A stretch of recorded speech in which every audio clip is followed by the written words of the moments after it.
नमस्कार। Political pitch पर आप सभी लोगों का स्वागत है।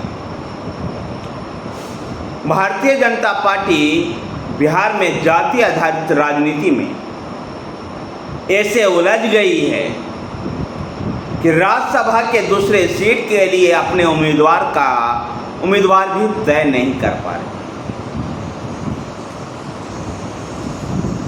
जातीय समीकरण अर्थात सोशल इंजीनियरिंग को साधने में उलझी हुई है भाजपा। बिहार में राज्यसभा की 2 सीटें खाली हुई। राज्यसभा की 2 सीटें जो खाली हुई वहां पर उपचुनाव हो, क्योंकि इनका कार्यकाल अभी बचा हुआ है। ये सीटें इसलिए खाली हुई क्योंकि विवेक ठाकुर और मीसा भारती लोकसभा चुनाव जीतने में सफल रहे। विवेक ठाकुर ने नवादा से लोकसभा का चुनाव जीता, जो भाजपा के ही थे, तो मीसा भारती आरजेडी की थी और वो पाटलिपुत्र से रामकृपाल यादव को चुनाव हरा कर चुनाव जीतने में सफल। मीसा भारती लालू प्रसाद यादव की बेटी। ऐसे में मीसा भारती और विवेक ठाकुर वाली जो राज्यसभा की सीट थी वहां पर उपचुनाव। बिहार विधानसभा के संख्या बल को देखते हुए ये दोनों सीटें ही एनडीए गठबंधन को आना तय। उसमें भी भारतीय जनता पार्टी की दावेदारी दोनों सीटों पर है। भारतीय जनता पार्टी एक सीट के लिए तो समीकरण को साध ली और उनको उपेंद्र कुशवाहा को राज्यसभा में भेजना। इन 2 सीटों में से एक सीट पर राष्ट्रीय लोक मोर्चा के उपेंद्र कुशवाहा राज्यसभा जाएंगे और उसके बाद संभव हो सकता है कि उपेंद्र कुशवाहा केंद्र में मंत्री। तो दूसरी सीट के लिए किसको चुनाव मैदान में उतारा जाए, किस सामाजिक वर्ग से चुनाव मैदान में उतारा जाए, भारतीय जनता पार्टी इसको लेकर के कंफ्यूजन के हालत में। यही कंफ्यूजन, यही सामाजिक समीकरण जो है भारतीय जनता पार्टी के अपने प्रदेश अध्यक्ष को भी कार्यकाल पूरा होने से पहले बदलना पड़ा।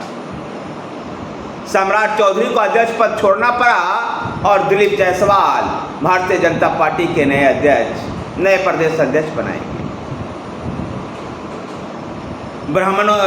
फॉरवर्डों को साधने के लिए विजय सिन्हा को डिप्टी सीएम बनाया गया। ऐसे ही और राजनीतिक समीकरण साधने का प्रयास, राजनीतिक और सामाजिक समीकरण साधने का प्रयास भारतीय जनता पार्टी करेगी, जिससे कि उसको तमाम जो सामाजिक संगठन है उसमें उसका विरोध। भारतीय जनता पार्टी का ये सोशल इंजीनियरिंग फार्मूला ऐसा उलझा हुआ है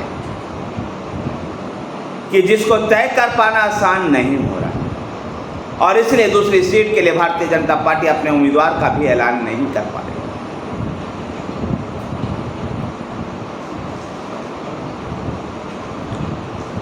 अभी राज्यसभा के लिए भारतीय जनता पार्टी एक ऐसे चेहरे को चाहती है जो राज्यसभा में प्रभावशाली वक्ता भी हो। देखा गया था कि पिछले बार भीम सिंह को भारतीय जनता पार्टी ने राज्यसभा भेजा था, और राज्यसभा के जिस प्रकार से सक्रियता राज्य के मुद्दे से जुड़े से लेकर के राष्ट्रीय मुद्दे पर है, उनकी जो भाषण देने की जो शैली है, जो समाज की शैली है, वो प्रधानमंत्री नरेंद्र मोदी को प्रभावित करे।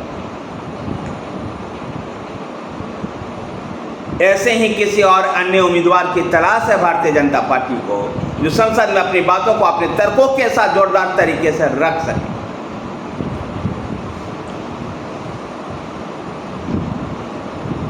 तो भारतीय जनता पार्टी फॉरवर्ड को साधने के लिए भी कुछ नाम संभव है कि फॉरवर्डों से लेकर के आ सकती है, लेकिन भारतीय जनता पार्टी और नीतीश कुमार ने इस बात को तय किया है कि अति पिछड़े जाति से ही कोई राज्यसभा का उम्मीदवार होना चाहिए। देखना दिलचस्प है कि भारतीय जनता पार्टी किसको आगे लेकर के आती है।